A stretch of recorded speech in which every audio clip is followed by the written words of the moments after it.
안녕하세요. 매일 10분만 주식 매매하는 10분 트레이더입니다. 9월 4일 한국경제신문 주요 기사 한번 같이 살펴보겠습니다. 전에 미증시를 보면은 주말에는 변동이 없었지만 보합세로 무난하게 마감이 된 모습입니다. 9월 4일 월요일 첫 번째 기사입니다. 공급망 전환기 인도 황금시대 열린다. 인도 독립기념일을 맞이해가지고 인도의 모디 총리가 연설을 했는데, 인도는 세계에서 30세 미만 인구가 가장 많은 인구 구조를 가지고 있어서 그것이 강력한 경쟁력이라고 했습니다. 인도는 인구가 14억 명으로 올해 중국을 제치고 세계 최대 인구 대국이 되었는데요. 그 중에 52%가 30세 미만이라고 합니다. 그래서 인도가 글로벌 공급망의 새로운 거점이자 세계 최대 내수 시장으로 부상하고 있습니다. 인도는 2014년에 세계 10위 수준이던 경제 규모를 가지고 있었는데 지난해 영국을 누르고 5위로 올라섰습니다. 현재 추세라면 2029년까지 독일, 일본을 추월해서 3위를 차지할 것으로 예상된다고 합니다. 인도는 메이크 인 인디아 정책을 펴면서 제조업 비중을 끌어올려가지고 양질의 일자리와 중산층 비중을 동시에 늘리려고 하고 있는데, 이를 위해서 인도에 제조업 시설을 짓는 외국 기업에 각종 인센티브를 주고 있습니다. 또 매년 GDP의 4% 안팎에 달하는 예산을 기반 인프라 확충에 투자를 하면서 인도를 글로벌 공급망으로 발돋움하기 위해서 많은 투자를 하고 있는 모습입니다. 다음 기사입니다. 연봉 어느 정도길래 안랩 직원들 한 달 새 30명 줄퇴사. 국내 대표 사이버 보안 기업인 안랩에서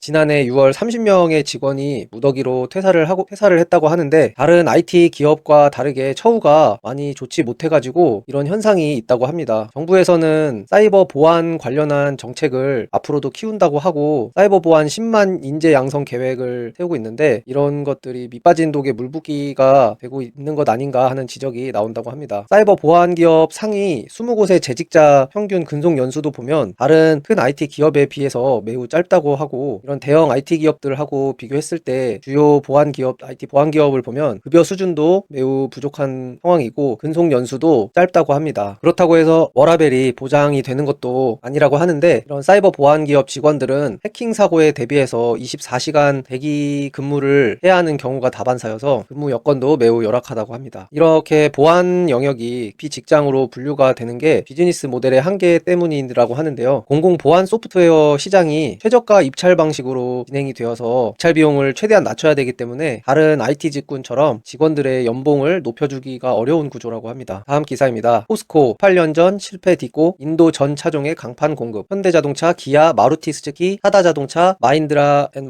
혼다, 스코다, 폭스바겐, 닛산 등 이렇게 여러 인도에 진출한 대부분의 완성차 업체는 포스코가 인도에서 생산한 자동차 강판을 쓰고 있습니다. 인도 정부의 메이크 인 인디아 기조에 맞춰서 완성차 업체들이 생산을 늘리면서 강판 주문이 계속 쇄도하고 있는데요. 포스코가 인도 사업을 역경을 딛고 성공을 했다는 이야기입니다. 포스코는 2005년에 일관 제철소를 건설하겠다는 프로젝트를 추진을 했는데 보상 문제를 앞세운 주민들의 반대 때문에 천억의 적자를 안고 무산된 경험이 있습니다. 하지만 포기를 안 하고 하공정 사업 위주로 전략을 새로 짜서 진출을 했고, 그 사이에 인도가 중국에 이은 세계 2위 조강 생산국으로 발돋움을 해서 성공적인 투자가 되었다는 사입니다. 또 포스코는 인도에 일관 제철소를 설립하는 방안을 다시 추진하고 있다고 전해지면서, 이렇게 되면 원자재 가격을 안정화할 수가 있어서 포스코의 가격 경쟁력도 더욱 개선될 수 있다고 합니다. 다음 기사입니다. 도로 위 차 5대 중 한 대가 현대차, 기아. 인도 맞춤 모델 통했다. 현대자동차는 현재 인도에서 점유율이 14.3%로 일본의 마루티 스즈키에 이어서 2위를 달성을 하고 있습니다. 현대차는 인도에서 27년 전에 진출을 했는데 인도의 성장 가능성을 높게 봐서 외국 자동차 업계 최초로 인도 시장 단독 진출에 성공했습니다. 그 판단은 마저 떨어졌는데 인도는 지난해 일본을 제치고 중국과 미국에 이어서 세계 3위 자동차 시장으로 성장을 했습니다. 또 인도 가구당 승용차 보급률이 아직도 채 10%가 안 된다고 하네요. 그래서 향후 성장성도 무궁무진한 상황입니다. 현대차는 현재 일본의 마루티 스즈키에 이어서 2위를 하고 있는데 점유율이 2019년에 인도에 진출한 기아까지 더하면 점유율이 20%에 달한다고 합니다. 그래서 최근에 제네럴 모터스 GM의 탈레가온 공장을 인수를 했는데 이곳에 전기차 생산 라인을 새롭게 구축을 해서 인도 시장의 점유율을 높여가겠다는 전략입니다. 다음 기사입니다. 머스크의 러브콜 보낸 모디 총리. 중국 BYD엔 퇴짜. 인도 정부가 글로벌 완성차 업체들의 전기차를 현지에서 생산하도록 적극 독려를 하고 있는데, 인도는 2030년까지 전기차 판매